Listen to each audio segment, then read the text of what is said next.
സംസ്ഥാന സർക്കാരിനെതിരായ വികാരമുണ്ടോ? കാരണം CPI 3-ാം സ്ഥാനത്ത് ഇങ്ങനെ ഫിനിഷ് ചെയ്തുകൊണ്ടേയിരിക്കുകയാണ്.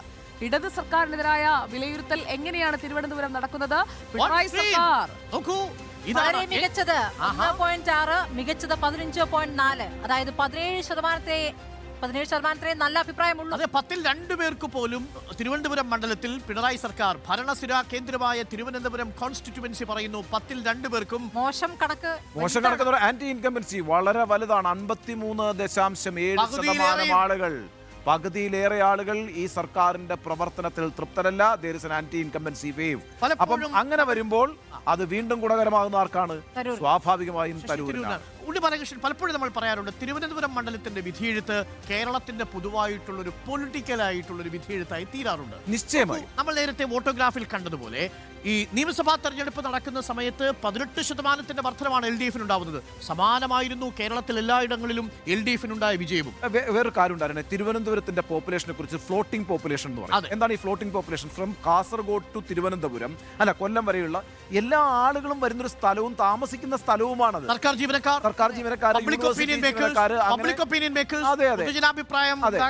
Floating population. യഥാർത്ഥത്തിൽ തിരുവനന്തപുരത്തിന്റെ സെന്റർ എന്ന് പറയുന്നത് അവിടെ നിന്ന് നമ്മളെല്ലാം കൂടി, ഞാനും സുജയൊക്കെ അവിടെ കയ്യേറിയിട്ട് അവിടുത്തെ ബാക്കിയുള്ള ആളുകളെ പെരിഫറിയിലാക്കിയിട്ടുണ്ട്.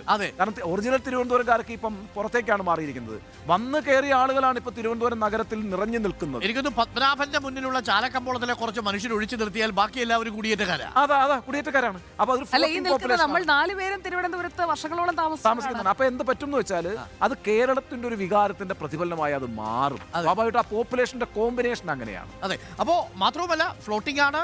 അവരിൽ തന്നെ പബ്ലിക് ഒപ്പീനിയൻ മേക്കേഴ്സ് ഉണ്ട്, ഗവൺമെന്റുമായി ബന്ധപ്പെട്ട് പ്രവർത്തിക്കുന്നവരുണ്ട്, പൊളിറ്റിക്കലി സെൻസിറ്റീവ് ആണ്, വാർത്തകളോട് പ്രതികരിക്കുന്നവരാണ്, രാഷ്ട്രീയ നീക്കങ്ങളെ സസൂക്ഷ്മം നിരീക്ഷിക്കുന്നവരുമാണ്. പിന്നെ ഈ പറയുന്ന എല്ലാ സമരങ്ങളുടെയും പിന്നെ പറയുന്നത് സമരസ്ഥിരാകേന്ദ്രം. അപ്പൊ അതിന്റെ ഇരകൾ കൂടിയാണ്. കാരണം വെച്ചാൽ നമുക്കിപ്പം ടൗണിലേക്ക് ഇറങ്ങി കഴിഞ്ഞാൽ പാളയത്തുനിന്ന് ഇപ്പം പാളയം മുതൽ കിഴക്കേക്കോട്ട വരെ എത്തുക എന്ന് പറഞ്ഞാൽ ഒരു ബസ് യാത്ര എപ്പോഴും എത്രത്തോളം പ്രശ്നമാണ്. അല്ലെങ്കിൽ നിങ്ങളൊരു കാറിൽ യാത്ര ചെയ്യുകയാണെങ്കിൽ എപ്പോൾ വേണമെങ്കിലും സംഘർഷങ്ങൾ ഉണ്ടാകാം, അടി ഉണ്ടാകാം, ലാത്തി ചാർജ് ഉണ്ടാകാം, ടിയർ ഗ്യാസ് പൊട്ടാം. അങ്ങനെയൊക്കെ ഒരു സാഹചര്യത്തിലൂടെ അങ്ങനെ വളരെ പൊളിറ്റിക്കലി വോളട്ടൈലായ ഒരു നഗരമാണത്. അപ്പോൾ ആ നഗരം വിധി എഴുതുകയാണ്. കേരള സംസ്ഥാനത്തിന്റെ ഭരണം, പിണറായി വിജയൻ സർക്കാരിന്റെ ഭരണം മോശമെന്ന് പാതിയിലേറെ ആളുകൾ വിധി എഴുതുന്നു. തലസ്ഥാനത്തെ ആളുകൾ വിധി എഴുതുന്നു. തലസ്ഥാന നഗരി ഭരണസിരാ കേന്ദ്രം വിധി എഴുതുന്നു. അത് കേരളത്തിന്റെ വിധി എഴുത്തായി ഒരുപക്ഷെ വ്യാഖ്യാനിക്കപ്പെട്ടേക്കാം.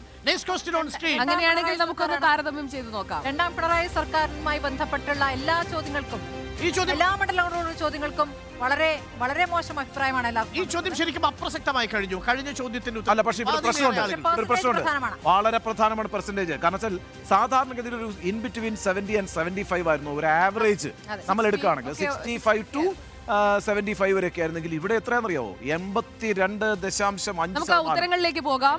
1ഉം 2ഉം പിണറായി വിജയൻ സർക്കാരുകളുടെ താരതമ്യം പ്രേക്ഷകരിലേക്ക്. നോക്കൂ, മോശമായി എന്ന് അഭിപ്രായപ്പെട്ടവരും മെച്ചപ്പെട്ടവരും തമ്മിലുള്ള വ്യത്യാസം. മെച്ചപ്പെട്ടുവെന്ന് 1.3, ഒരുപോലെ എന്ന് 15.5, മോശമായി എന്ന് 82.5%. 10-ൽ 8 ഭയങ്കര ഹ്യൂജ് ആണ്.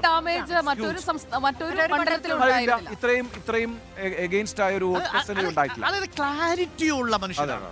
വോട്ടിന്റെ കാര്യത്തിലും രാഷ്ട്രീയത്തിന്റെ കാര്യത്തിലും വ്യക്തതയുള്ള മണ്ഡലമാണ് തിരുവനന്തപുരം എന്നത് ഒരിക്കൽ കൂടി അടിവരയിട്ട് പറയുന്നു. പാതിയിലേറെ ആളുകൾക്കും പിണറായി വിജയൻ സർക്കാരിന്റെ ഭരണത്തെക്കുറിച്ച് മോശമെന്ന അഭിപ്രായം ഉണ്ടാകുമ്പോൾ 80% ആളുകൾക്കും സ്വാഭാവികമായി അവർ സങ്കല്പിക്കുന്നതും താരതമ്യം ചെയ്യുന്നതും 1ാം പിണറായി സർക്കാരുമായിട്ടാണ്. ആ 1ാം പിണറായി സർക്കാരിനെ കുറിച്ച് പൊതുവെ 70% കേരളത്തിന്റെ വിധിയെഴുത്തും മികച്ചതായിരുന്നു 2ാം പിണറായി സർക്കാരിനേക്കാൾ. നോക്കൂ, കേരളീയം ഒരാഴ്ച സംഘടിപ്പിക്കപ്പെട്ടത് ഈ മണ്ഡലത്തിലാണ്, തലസ്ഥാനത്ത് തിരുവനന്തപുരം മണ്ഡലത്തിലാണ്. ഒരാഴ്ച കേരളത്തിന്റെ മുഖമിനുക്കുന്ന പ്രക്രിയ നടന്നത് ഇതേ സ്ഥലത്താണ്. ഇത് തിരിച്ചറിഞ്ഞുകൊണ്ടുകൂടിയാണ് കേരളീയവും നവകേരള സദസ്സും ഈ മുഖാമുഖം പരിപാടികളും ഒക്കെയായി സർക്കാർ ഡാമേജ് കൺട്രോൾ എക്സസൈസിലേക്ക് ഇറങ്ങുന്നതും. 1ാം പിണറായി സർക്കാരാണ് 2ാം പിണറായി സർക്കാരിന്റെ തൊട്ടു മുമ്പിലുള്ള കമ്പാരിസൺ എങ്കിൽ അത് 2ാം പിണറായി സർക്കാരിന് എപ്പോഴും വലിയ വെല്ലുവിളി തന്നെയാണ്. അക്കാര്യത്തിൽ സംശയമൊന്നുമില്ല. Next question. നമ്മൾ കേന്ദ്ര സർക്കാരിനെ കുറിച്ച് പറഞ്ഞു, സംസ്ഥാന സർക്കാരിനെ കുറിച്ച് പറഞ്ഞു. ഇനി പ്രതിപക്ഷത്തിന് എത്ര മാർക്ക് ഉണ്ടാകും എന്നുള്ളത് നോക്കാം. തിരുവനന്തപുരം മണ്ഡലം ഏറ്റവും കൂടുതൽ സമരങ്ങൾ കണ്ട ഒരു മണ്ഡലം, പ്രതിപക്ഷത്തിന്റെ പ്രത്യക്ഷ സമരങ്ങളേറെ കണ്ട മണ്ഡലം. വളരെ മികച്ചതെന്ന് 9.7% പേരാണ്, മികച്ചതെന്ന് 12.6%, എന്ന് പറഞ്ഞാൽ 22.3%. അത്ര പോരാ എന്നതാണ്. എന്നാലോ നോക്കാം. 26.8% ആളുകൾ മാത്രമാണ് മോശം എന്ന് പറയുന്നത്. അതെ. അത് ഞാൻ പറയാൻ കാരണം കുറവാണ്. മാത്രം എന്ന് പറഞ്ഞതിന്റെ കാര്യം കുറവാണ്. മറ്റുള്ള നമ്മൾ മണ്ഡലങ്ങളെ വെച്ച് നോക്കുമ്പോൾ മറ്റു കുറവാണ്. മണ്ഡലങ്ങളിൽ പോകുമ്പോൾ ഏതാണ്ട് എബോവ് 45% അപ് ടു 55% ആളുകൾ പറഞ്ഞുകൊണ്ടിരുന്നത് പ്രതിപക്ഷം പോരാ എന്ന് തന്നെയാണ്. ഇവിടെ അത് 26.8%, 27% എന്ന് വെച്ചോളൂ. 27% എന്ന് പറയുന്നത് advantage goes to Shashi Tharoor തന്നെയാണ്. അവിടെ മറ്റൊരു റീഡിംഗും സാധ്യമാണെന്ന് എനിക്ക് തോന്നുന്നു. കാര്യം ഇവിടെ ശരാശരിയുടെ വലിപ്പം നോക്കൂ.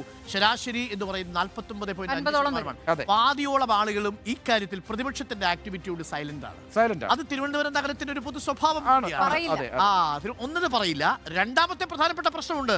അവർ പൊളിറ്റിക്കലി വളരെ ലിറ്ററേറ്റ് ആണെങ്കിലും അവർക്ക് ഈ സമരങ്ങൾ അത്ര താല്പര്യമുള്ള കൂട്ടത്തിലും അല്ല. തിരുവനന്തപുരം നഗരത്തിൽ തിരുവനന്തപുരം നഗരത്തിൽ നമുക്കാണെങ്കിലും പുറത്തേക്ക് ഒരു സമരം നമ്മൾ അസ്വസ്ഥരാകുന്ന ആളാണ്. അപ്പോൾ പ്രതിപക്ഷത്തോട് പൊതുവെ ഒരു അലർജിയുള്ളൊരു കോൺസ്റ്റിറ്റ്യുവൻസിയാണ്. പക്ഷേ വ്യക്തമായി ഭരണപക്ഷത്തെക്കുറിച്ച് വിധി എഴുതുന്ന മണ്ഡലവുമാണ്. അപ്പോൾ ആ രീതിയിൽ നമുക്ക് വായിച്ചെടുക്കാം തിരുവനന്തപുരം മണ്ഡലം. Next question, reporter mega pre poll survey. Navakerala Sadas. അതെ, വടക്കുനിന്ന് തുടങ്ങി തിരുവനന്തപുരത്തെത്തിയ നവകേരള സദസ്സ് 6 എംഎൽഎമാരുള്ള തലസ്ഥാനമായതുകൊണ്ട് തന്നെ വലിയ സംഘാടനത്തിലേക്ക് ആളെ കൂട്ടുന്ന യജ്ഞത്തിലേക്കൊക്കെ പോയ ഇടമാണ്. അവിടെ ഇത് ആവശ്യമായിരുന്നു എന്ന് എത്ര പേർ പറയുന്നു എന്നറിയാൻ എനിക്ക് കൗതുകമുണ്ട്. നവകേരള സദസ്സ് ആവശ്യമായിരുന്നോ ആവശ്യമായിരുന്നില്ലേ? എന്താണ് തിരുവനന്തപുരം മണ്ഡലത്തിലെ വോട്ടർമാർ പറയുന്നത്? 85.2% പേർക്കും ആവശ്യമായിരുന്നില്ല എന്ന അഭിപ്രായമാണ്. ടോപ്പ് ഫസ്റ്റ് അല്ലെങ്കിൽ ഏറ്റവും കൂടുതൽ വന്നിരിക്കുന്നത് ഇവിടെയാണ്. കമ്പാരിസന്റെ കാര്യത്തിലും നവകേരള സദസ്സിന്റെ കാര്യത്തിലും വളരെ വ്യക്തമായി പിണറായി വിജയൻ സർക്കാരിനെതിരെയുള്ള വിധിയെഴുത്താണ് തിരുവനന്തപുരം. അപ്പൊ അങ്ങനെ നോക്കുമ്പോൾ നമ്മളതൊന്ന് ക്രോഡീകരിക്കുകയാണെങ്കിൽ പിണറായി സർക്കാർ വിരുദ്ധ തരംഗം എല്ലാ അർത്ഥത്തിലും ശക്തമായി നിൽക്കുന്ന ഒരു മണ്ഡലമാണ് തിരുവനന്തപുരം. ഒപ്പം തന്നെ പ്രതിപക്ഷത്തെക്കുറിച്ച് അത്ര മോശപ്പെട്ട അഭിപ്രായം ഇല്ലാത്ത മണ്ഡലവുമാണ്. വ്യക്തിത്വത്തിന് വലിയ പ്രാധാന്യം കൊടുക്കുന്ന മണ്ഡലമാണ്. ഈ ഘടകങ്ങൾ എംപിയുടെ പെർഫോമൻസിന് ആന്റി ഇൻകുംബൻസി ഇല്ലാത്ത മണ്ഡലവുമാണ്. അങ്ങനെ നോക്കുമ്പോൾ ഈ ഘടകങ്ങൾ ഇതുവരെ പരിശോധിച്ചാൽ ആർക്കാണ് ഗുണകരമായി? Advantage Shashi Tharoor and the competition is between BJP and Congress. എന്ന സൂചന നമുക്ക് കേന്ദ്ര സർക്കാർ മികച്ചതാണെന്ന് പറയുന്നു. നരേന്ദ്രമോദിക്ക് രാഹുൽ ഗാന്ധിയോട് തൊട്ടടുത്ത് നിൽക്കുന്ന ശതമാനം സപ്പോർട്ട് ലഭിക്കുന്നു. അപ്പം രണ്ടാം സ്ഥാനത്തേക്ക് വന്നുകൊണ്ടിരിക്കുന്നത് NDA ആണ്. അതായത് നേരിട്ട് തന്നെ പറയാണ് മോദി സർക്കാരിന്റെ പ്രകടനം മെച്ചമാണെന്ന് പറയുകയും കേരള സംസ്ഥാനത്തെ പിണറായി സർക്കാരിന്റെ ഭരണം മെച്ചമല്ല എന്ന് പറയുകയും ചെയ്യുന്നതിലൂടെ വളരെ കൃത്യമായ ഒരു ഇൻഡിക്കേഷൻ. അല്ല, അങ്ങനെയാണെങ്കിൽ മോഡിക്ക് അനുകൂലമായിട്ടുള്ള അല്ലെങ്കിൽ മോഡി കേന്ദ്ര സർക്കാരിന് അനുകൂലമായിട്ടുള്ള ഒരു വികാരം അവിടെ നിൽക്കുന്നു എന്ന് അറിയാനുള്ള ഏറ്റവും നല്ല ചോദ്യമാണ് അടുത്ത ചോദ്യം.